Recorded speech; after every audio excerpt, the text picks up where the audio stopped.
Good morning students. आज हम कक्षा 12 के विषय भौतिक विज्ञान के अध्याय 4 का टॉपिक पढ़ेंगे परावैद्युत के प्रकार। परावैद्युत पदार्थ कितने प्रकार के होते हैं? तो पहला प्रकार है, परावैद्युत के दो प्रकार होते हैं, एक ध्रुवीय परावैद्युत और एक अध्रुवीय परावैद्युत। कल हमने पढ़ा था ध्रुवीय अणु और अध्रुवीय अणु। ध्रुवीय अणु वो होते हैं जिनमें धनावेश और ऋणावेशों के केंद्र पहले से ही थोड़े से विस्थापित होते हैं, तो उनमें एक प्राकृतिक रूप से विद्युत द्विध्रुव आघूर्ण पहले से ही पाया जाता है, तो ऐसे अणुओं को हम ध्रुवीय अणु कहते हैं। और ऐसे ध्रुवीय अणुओं से मिलकर जो परावैद्युत बनेंगे उन्हें ध्रुवीय परावैद्युत कहेंगे। तो इसकी क्या परिभाषा बनेगी? वे परावैद्युत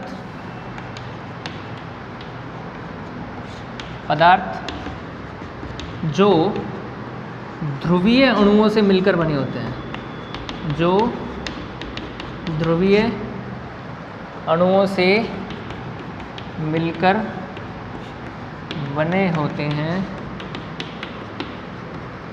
ठीक है, उन्हें हम क्या कहते हैं? ध्रुवीय परावैद्युत कहते हैं। हमें पता है ध्रुवीय परावैद्युत कहने को तो हम इसको परावैद्युत कह रहे हैं, अर्थात इसके अंदर द्विध्रुव आघूर्ण है ही नहीं, और इधर हम कह रहे हैं कि ये ध्रुवीय अणुओं से मिलकर बना है। फिर ऐसा कैसे संभव है कि ध्रुवीय अणुओं से मिलकर बना है और फिर भी इसमें परावैद्युत, हम इसको परावैद्युत कह रहे हैं? दोनों चीज़ें विपरीत होगी ना। इधर तो हम कह रहे हैं ध्रुवीय अणु से मिलकर बना है। ध्रुवीय अणु कौन से होते हैं? जिनके अंदर कुछ ना कुछ द्विध्रुव आघूर्ण पाया जाता है, उन्हें ध्रुवीय अणु कहते हैं। और जब ध्रुवीय अणुओं के अंदर द्विध्रुव आघूर्ण पाया जा रहा है तो फिर ये परावैद्युत कैसे है? परावैद्युत का तो कोई द्विध्रुव आघूर्ण होता ही नहीं है। वो ऐसे है कि जो ये परावैद्युत पदार्थ ध्रुवीय अणुओं से मिलकर बने होंगे तो उसमें जो ध्रुवीय अणु हैं वो अनियमित रूप से अव्यवस्थित पड़े होंगे, रैंडमली। वो उस पदार्थ के अंदर कैसे बिखरे पड़े होंगे? कैसे होंगे? उसके अंदर अनियमित रूप से बिखरे पड़े होंगे। तो अनियमित रूप से बिखरे पड़े होने के कारण उनके द्विध्रुव आघूर्ण सभी दिशाओं में होंगे, और सभी दिशाओं में होने के कारण अगर हम उनका औसत निकालेंगे, उनका टोटल करेंगे, तो वो कितना आएगा? 0 आएगा। तो ध्रुवीय अणुओं में द्विध्रुव आघूर्ण उपस्थित होने के बावजूद भी ये क्या कहलाएगा? परावैद्युत। क्यों? क्योंकि ध्रुवीय अणु इन पदार्थों में अनियमित रूप से व्यवस्थित रहते हैं। हम क्या लिखेंगे? ध्रुवीय अणुओं का द्विध्रुव आघूर्ण कैसा होता है? अशून्य होता है, अशून्य होता है, अशून्य है। परंतु ये अणु परावैद्युत में अनियमित यानी रैंडमली अनियमित रूप से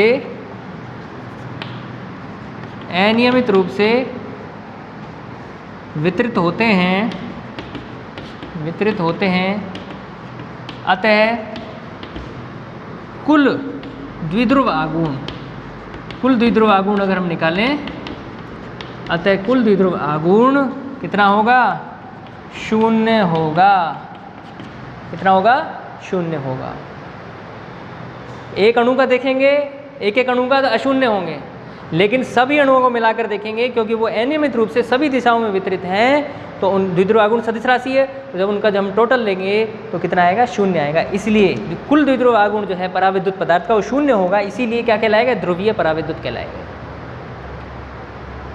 तो ये बहुत सिंपल परिभाषा है इसकी। अब दूसरा प्रकार है अध्रुवी। दूसरा कौन सा है? अध्रुवी परावैद्युत। तो अध्रुवीय परावैद्युत किन से मिलकर बने होंगे? अध्रुवीय परावैद्युत अध्रुवीय अणु से मिलकर बने होंगे। यहीं पर ही हम लिख देते हैं इसको, अध्रुवीय अणु से ही मिलकर बने होंगे। नाम में ही है, अध्रुवीय है तो अध्रुवीय अणुओं से मिलकर बने होते हैं। और हमें पता है अध्रुवीय अणु कौन से होते हैं? अध्रुवीय अणु वो होते हैं जिनके धनावेश एवं ऋणावेशों के केंद्र कैसे होते हैं? एक ही बिंदु पर होते हैं, संपाती होते हैं। तो संपाती होने के कारण उनका खुद का द्विध्रुव आघूर्ण 0 होता है। खुद का भी 0 है तो वो किसका निर्माण करेंगे? परावैद्युत का निर्माण करेंगे। ठीक है।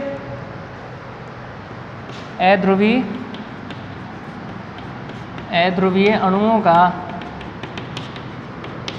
द्विध्रुव आघूर्ण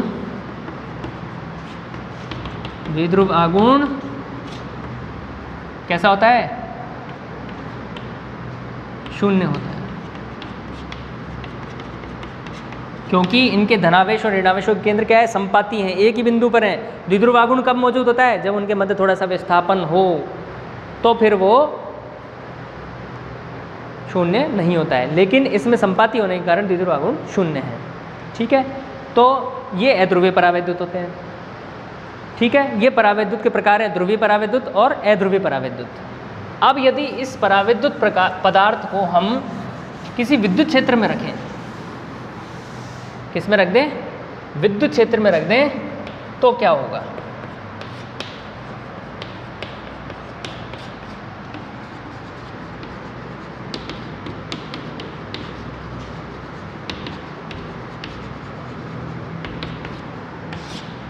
अब यदि हम परावैद्युत पदार्थ को विद्युत क्षेत्र, मतलब उसके दोनों तरफ विद्युत क्षेत्र लगा दिया हमने, प्लस और माइनस, तो परावैद्युत पदार्थ का क्या व्यवहार होगा वो हम देखेंगे। देखो, जब किसी भी परावैद्युत पदार्थ को, चाहे वो ध्रुवीय परावैद्युत हो चाहे अध्रुवीय हो, अगर हम उसको विद्युत क्षेत्र में रखेंगे, यानी उसके दोनों तरफ विद्युत क्षेत्र लगाएंगे, तो परावैद्युत पदार्थ के अंदर विद्युत ध्रुवण उत्पन्न हो जाएगा, विद्युत द्विध्रुव उत्पन्न हो जाएंगे। ठीक है, तो ऐसी क्रिया को क्या कहते हैं? विद्युत ध्रुवण कहते हैं। क्या कहते हैं? यानी कि जब हम उनको विद्युत क्षेत्र में रखेंगे या उनके दोनों तरफ विद्युत क्षेत्र आरोपित करेंगे, तो उनके अंदर क्या उत्पन्न हो जाएंगे? ध्रुवण सदिश उत्पन्न हो जाएंगे, विद्युत ध्रुवण उत्पन्न हो जाएगा। ठीक है, खुद का एक विद्युत क्षेत्र उत्पन्न हो जाएगा उनके अंदर, खुद का परावैद्युत का। तो ऐसी क्रिया को हम क्या कहेंगे? विद्युत ध्रुवण कहते हैं। तो देखो, इसको क्या लिखेंगे? जब किसी परावैद्युत पदार्थ पर विद्युत क्षेत्र आरोपित किया जाता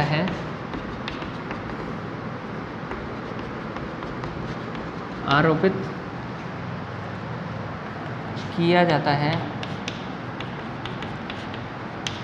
तो परावैद्युत पदार्थ में द्विध्रुव आघूर्ण सदिश उत्पन्न हो जाते हैं। ठीक है, इसे विद्युत ध्रुवण कहते हैं।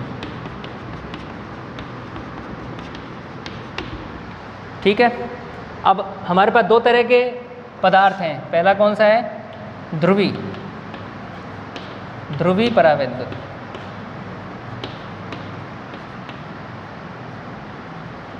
अब मैंने क्या किया?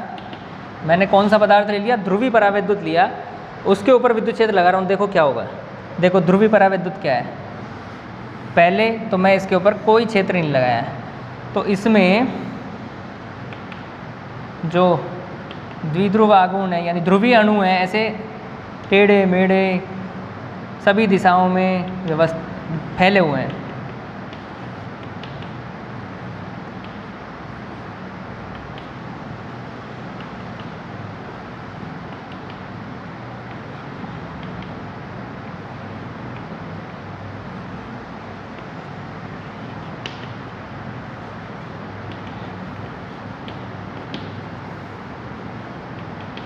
देखिए, ध्रुवीय परावैद्युत है, ये किससे मिलकर बना है? ध्रुवीय अणुओं से मिलकर बना है। ध्रुवीय अणुओं में द्विध्रुव आघूर्ण होता है खुद का, एक अणु का देखेंगे तो होगा, लेकिन ये सभी दिशाओं में फैले हुए हैं, इसलिए इनका टोटल द्विध्रुव आघूर्ण देखेंगे तो कितना होगा? शून्य होगा, इसलिए ध्रुवीय परावैद्युत कहलाएगा। तो अभी मैंने इसके ऊपर कोई क्षेत्र नहीं लगाया, विद्युत क्षेत्र कितना है? 0 है, तो कुल द्विध्रुव आघूर्ण कितना होगा? 0 होगा, क्योंकि ये सब अनियमित रूप से पड़े हुए हैं। अब मैंने क्या किया? इस द्विध्रुव पे क्या लगा दिया? इस परावैद्युत पे क्या लगा दिया? विद्युत क्षेत्र लगा दिया। यहाँ तो मैंने लगा दिया प्लस, और यहाँ मैंने लगा दिया माइनस, विद्युत क्षेत्र लगा दिया। अब विद्युत क्षेत्र 0 नहीं है, तो क्या होगा? देखो, इधर प्लस वाली प्लेट है विद्युत क्षेत्र की, तो सारे जो ये द्विध्रुव के माइनस हैं ये सब पुनर्व्यवस्थित होके माइनस वाले इधर की तरफ हो जाएंगे और प्लस वाले इधर की तरफ, प्लस वालों का मुंह इधर की तरफ और माइनस वालों का इधर की तरफ हो जाएगा। कैसे होगा? इस तरह से ये रीअरेंज्ड हो जाएंगे सारे के सारे जो रैंडमली ध्रुवीय अणु अव्यवस्थित रूप से पड़े हुए थे वो सब क्या हो गए? व्यवस्थित हो गए सारे।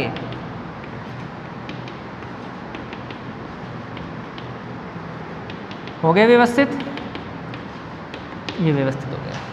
तो अब हम क्या देख रहे हैं? अगर हम इनका द्विध्रुव आघूर्ण देखेंगे किसी एक दिशा में, देखो इस दिशा में देखें तो द्विध्रुव आघूर्ण 0 नहीं होगा, जुड़ जाएगा सबका द्विध्रुव आघूर्ण। तो कितना होगा? P। द्विध्रुव आघूर्ण 0 नहीं होगा, लेकिन यहाँ पर 0 होगा सभी दिशाओं में होने के कारण। ठीक है, तो ये तो ध्रुवी परावैद्युत का ध्रुवण है। ठीक, अब दूसरे में है अध्रुवी परावैद्युत का ध्रुवण।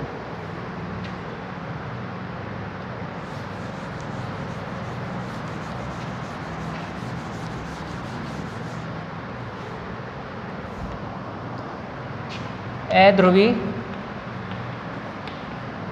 परावैद्युत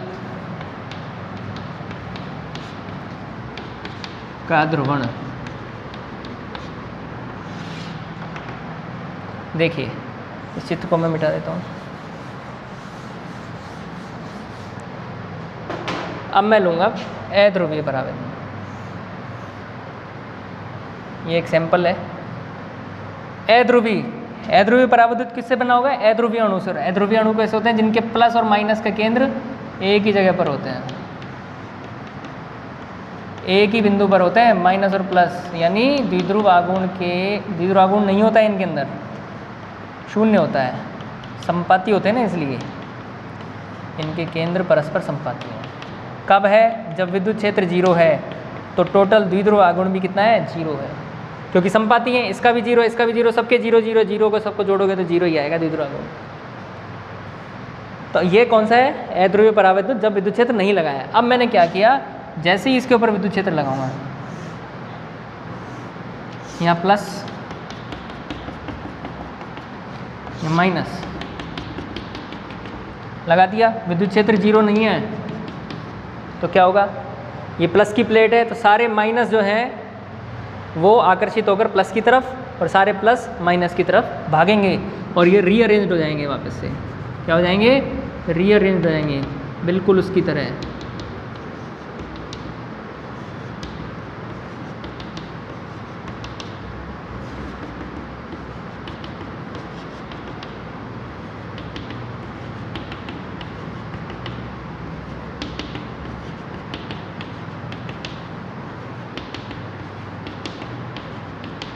ठीक है, अब देखो सारे पुनः व्यवस्थित हो गए हैं, सब के सब प्लस की तरफ माइनस और माइनस की तरफ प्लस रीअरेंज्ड हो गए, पुनर्व्यवस्थित हो गए हैं। अगर इनका द्विध्रुव आघूर्ण एक दिशा में जोड़ें तो द्विध्रुव आघूर्ण 0 नहीं होगा, अर्थात अब विद्युत क्षेत्र की उपस्थिति में पराविद्युत पदार्थ का खुद का भी एक विद्युत क्षेत्र उत्पन्न हो जाएगा, क्योंकि इसके अंदर द्विध्रुव आघूर्ण उत्पन्न हो गया है। तो ये टॉपिक है आज हमारा विद्युत ध्रुवण। धन्यवाद।